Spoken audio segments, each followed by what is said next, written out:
Ils sont gentils.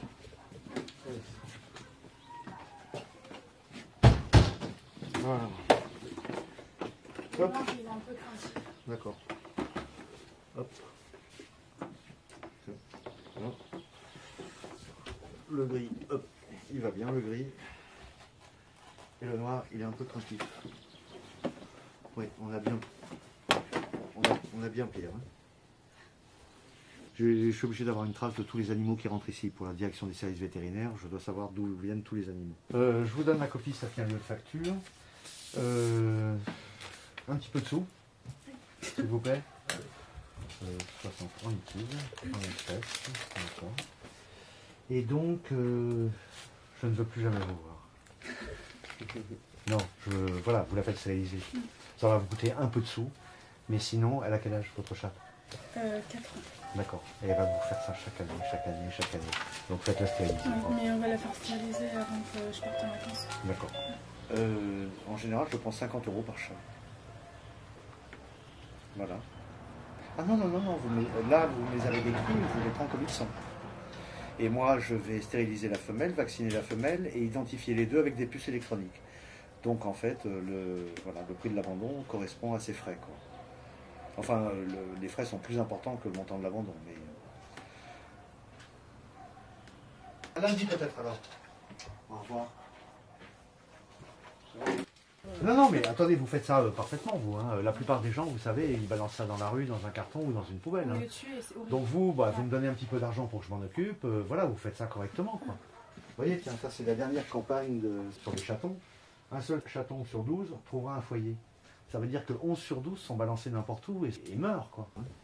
Nous, les mammifères dits supérieurs, on a un énorme morceau de notre cerveau qui est consacré à traiter les informations affectives, l'émotion, l'attachement, les mécanismes de survie, alimentation, protection des petits. Et ça, c'est vrai chez tous les mammifères, même chez les oiseaux. C'est-à-dire que c'est vrai avec un cerveau très simple, l'affectivité apparaît et permet de faire du social en s'entraidant. Les oiseaux s'entraident, les mammifères encore plus, et permet de faire du lien affectif. Donc je pense que neurologiquement déjà, très tôt dans le monde vivant, l'affectivité apparaît. Et maintenant qu'on en fait un domaine de recherche scientifique, on se rend compte que beaucoup d'êtres vivants, animaux ou humains, ont besoin d'affectivité pour se développer. Il fait 35 grammes. 35 grammes. Mais si revient celui-là, s'il résiste... Bah, ça fait 15 jours, plus de 15 jours qu'ils sont avec nous. Ils ont envie de vivre. Ils ont envie de vivre. Hein. Vous l'avez trouvé où? C'est ceux qu'on a trouvés devant la porte. Ah, devant la porte? Dans un carton, oui, là. À côté des poubelles. Oh. Il y en avait combien? 3. Ah oui. Voilà. Donc le d'être lavé, il est pas content. Non. Ah ben tu m'étonnes. Il aime pas l'eau. L'autre, le bain, apparemment, ça laissait faire, lui, il est pas content. Tu m'étonnes. C'est des yeux qui m'ont lavé. J'en donc en fait 1 minute et après tu viens me voir parce qu'il y a plus un chien à sortir qui est spécial, qui est malade, qui est broché, qu'il faut sortir sous certaines conditions. Nanana, il est pas avec les autres, c'est tout un bazar. Ouais. 3 minutes, bien. Ouais, 5 minutes, j'ai fini.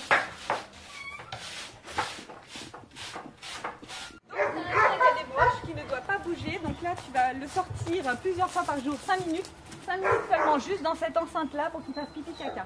D'accord. Tu vas être choqué. Toutes les heures.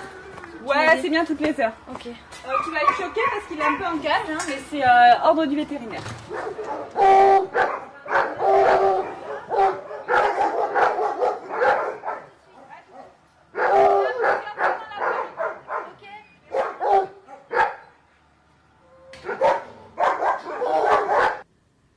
Madame? Je cherche Madame Arnal. Ben oui. Je vous ai appelé tout à l'heure. Oui, attendez, je viens avec vous. Un chaton Oui. domestique, je vous le certifie.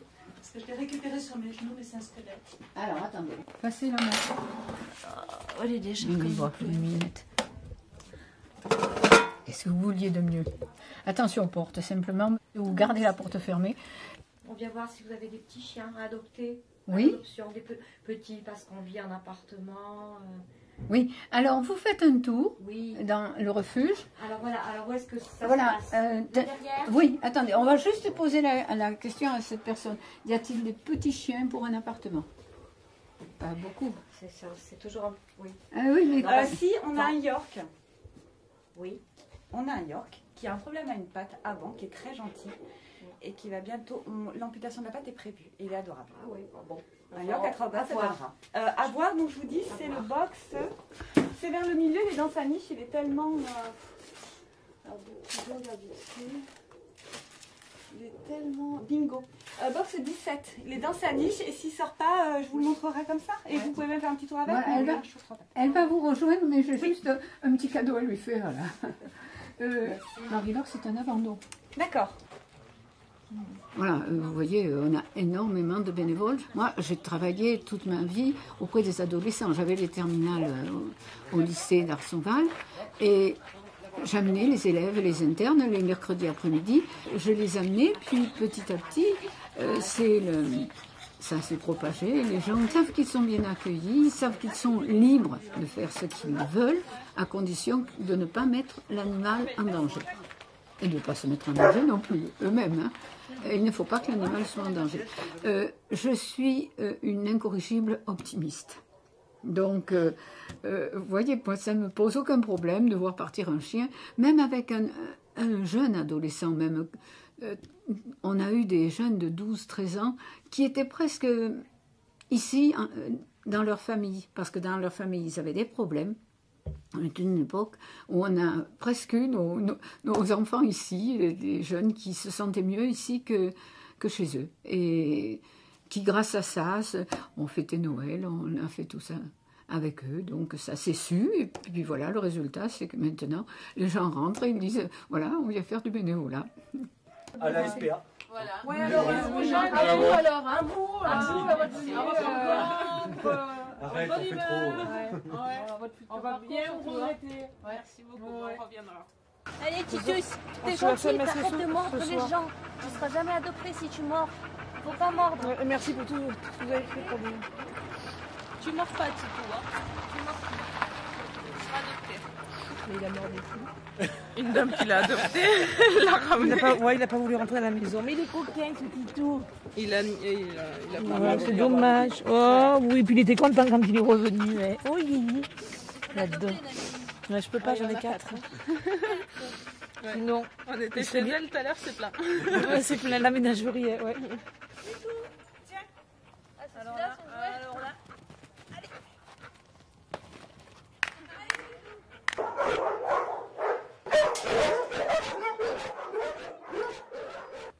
Il y a des gens qui viennent ici ou qui prennent un animal parce qu'ils ont besoin d'une affection, ils ont besoin d'une compagnie, ou pour X autres raisons, pour rendre un animal heureux. Et puis il y a aussi plein de gens pour qui l'animal n'est qu'un objet de consommation comme une voiture, un vélo ou une chaise. C'est pour ça qu'on existe, c'est-à-dire ils les prennent et ils les jettent ensuite. Bonjour, un renseignement? C'était juste pour voir. Vous êtes déjà venu ici? Non. Bon alors je vous montre à quoi ça ressemble. Oui, mais sinon, on va voir. Mais sinon je vous montre très rapidement. D'accord. Donc j'en ai 3. Ça c'est une marron et blanche, c'est la femelle. Et les deux autres sont pareils mais noir et blanc. 2 mois, mais là c'est l'heure de la sieste. Ouais, ça, ouais. Allô, SPA de Brie, bonjour.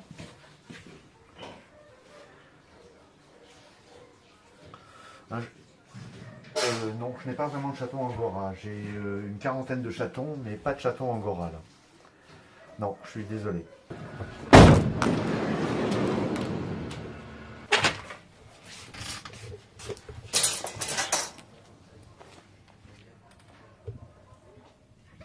Et d'où ils viennent ces deux chats-là?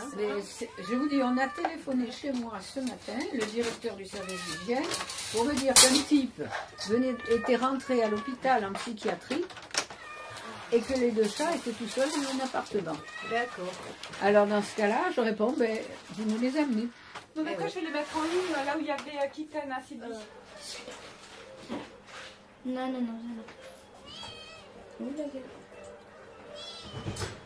Et tout à l'heure, tu disais plus de chats. Enfin, tu sais, quand t'as ramené... Non, moi j'aurais plus de chats. Pourquoi? Parce qu'on a une rue, il passe à 90 au lieu de 50. Et à chaque fois qu'on a eu des chats, on les retrouvait morts. Au bout de 2 semaines, 3 semaines. Donc on n'en veut plus. C'est trop de peine à chaque fois. Non, tu restes là-dedans. Du coup, t'as dû en vivre des choses ici, là, depuis 2 ans. Quand Ça même. va, ouais. On a vu des choses horribles, des choses... On en a vu, ouais. On a vu des gens atroces ramener leurs chiens dans des souffrances. De ouf. Alors eux, c'est triste ce qui leur arrive. Pourquoi? Parce que leur maître, très malade, donc il ne peut pas les garder. Un ami du maître qui avait dit qu'il les prendrait, puis finalement il ne les prend pas. Et là, le noir et blanc, il déprime quand même. Bon, ce sont des chats qui ont été bien nourris. Je pense qu'ils ont été aimés aussi beaucoup. Et voilà, ils se retrouvent tous les deux. Hein? Pedro et Théo. Ouais. Oui. Je peux pas faire les deux en même temps. Hein? C'est plutôt intéressant comme boulot. C'est plus sympa de faire une adoption d'un chien que de vendre un lave-vaisselle, quoi. Oui. C'est un boulot assez valorisant. Ouais. Enfin, quand on s'intéresse aux animaux. Ouais. Excusez-moi.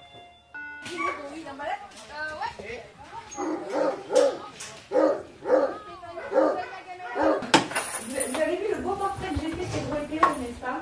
Le quoi? Le beau portrait internet que j'ai fait de Pedro et Théo. Non, je suis pas encore allée sur le site. Et bah, j'ai arrêté leur portrait. Hein. Mais j'irai quand je pourrai plus venir, comme ça j'aurai des news. Ouais, bah, j'espère qu'ils vont être là. Dans les podcasts, n'hésite pas à en mettre à raveur. Ah, t'es sûre?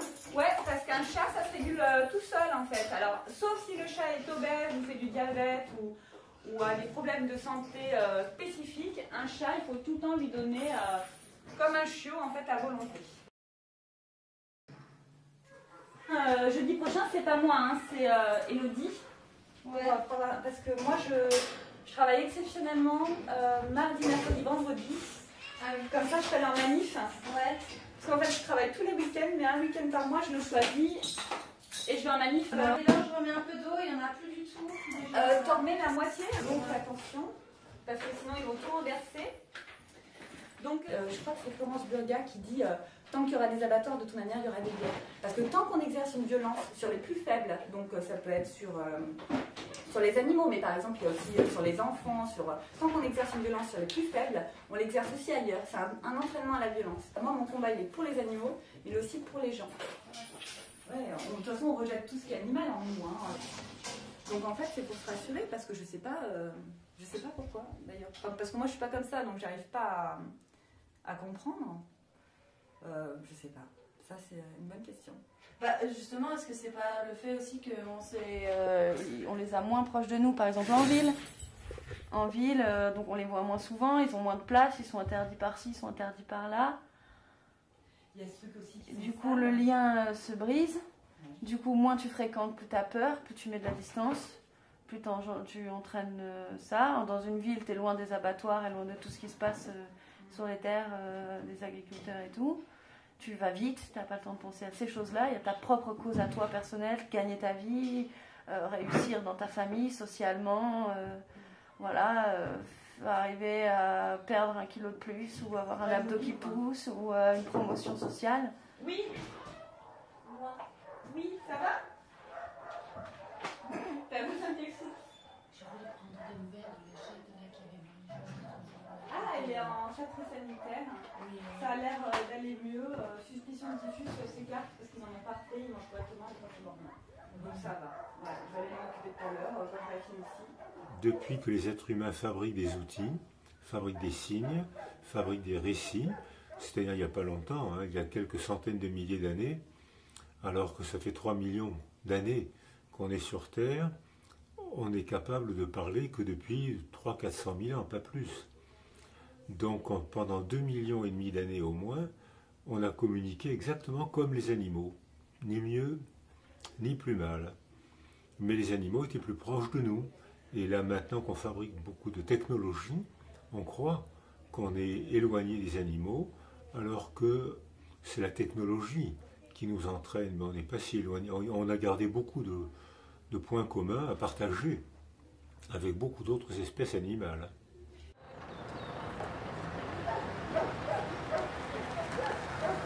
Donc l'association de protection des animaux sauvages, c'est celle qui fait plein de procès.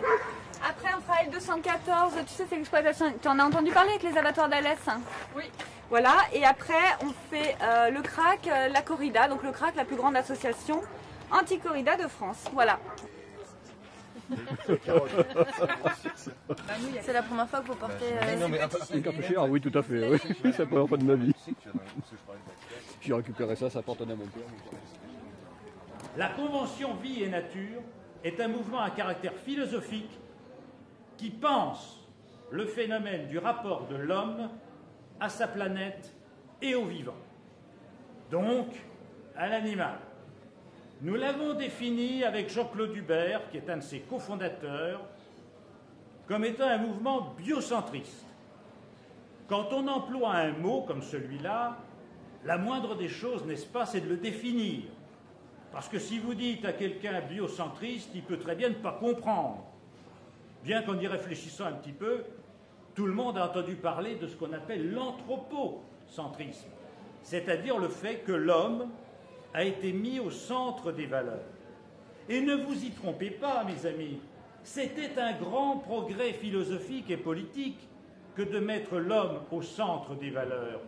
Parce que dans la préhistoire, ce qui était au centre des valeurs, c'était le clan, la tribu. Au mieux, dans l'Antiquité, la cité.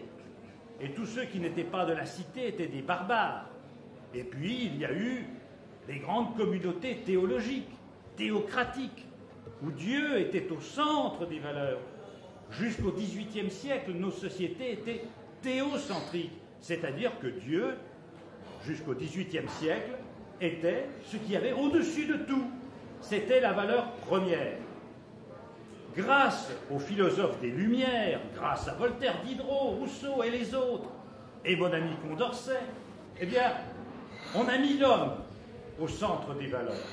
L'humanité qui formait un ensemble, et on a reconnu à tous les hommes, quelles que soient leurs conditions, leurs origines, et même leurs couleurs, avec l'abolition de l'esclavage, on a reconnu aux hommes une valeur intrinsèque.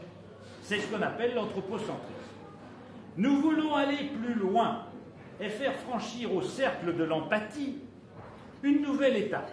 C'est-à-dire qu'au lieu de dire on est solidaire avec notre clan, avec notre famille, avec notre cité, avec notre nation, avec l'humanité, eh bien nous sommes solidaires avec ce qui vit. Et ce qui est formidable sur la Terre, c'est pas que l'homme soit apparu en complet veston, bien sûr que non. C'est que la vie ait pu se développer sur cette planète. C'est ça qui est formidable. C'est la vie qui est apparue et qui a évolué, et qui évolue, et qui continuera à évoluer. Nous sommes une espèce parmi d'autres espèces, et tout être vivant a en soi une valeur. Ce qui veut dire qu'il faut à la fois conserver et les espèces, c'est ce qu'on appelle la biodiversité, et en même temps respecter chaque individu en tant qu'être sensible. Transformer la population, et nous, on va suivre. Oui, nous on demande parce que ça. nous, finalement, nous, agriculteurs, mais bon, vous n'êtes pas venus nous chercher, c'est nous qui sommes venus vous voir. Vous goûtez? Mais allez-y, c'est fait pour. Ça va mieux que celui-là. Oui.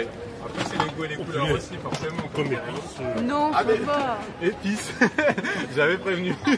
C'est épicé.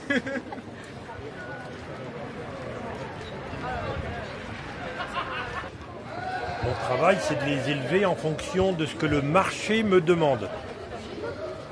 Si on me demande de produire des animaux de tel poids, gras de telle manière et de tel âge, je vais essayer de remplir la mission que l'État me demande. Et l'État me le demande à travers des conseils, à travers des aides, à travers... voilà. Je vais dire à ma fille qu'elle vienne vous voir, parce que moi je la vois, cette petite fille avec son lapin. C'est quand même... J'ai l'impression de voir ma fille. Le monde agricole n'a pas perçu le danger. plus besoin de petites fermes lorsque ces usines fourniront le marché en surplus de produits alimentaires. Les fermes folles, comptant des milliers d'animaux, reconstituent l'univers concentrationnaire que subissent certaines victimes humaines lorsque l'histoire trébuche et que les peuples se fanatisent et oublient les lois de la dignité élémentaire. En conséquence, pour l'animal comme pour le social, il faut refuser ce délire productiviste que des groupes financiers tentent d'imposer en cette matière, comme ils agissent dans d'autres domaines contre les espaces naturels et partout et toujours contre la vie.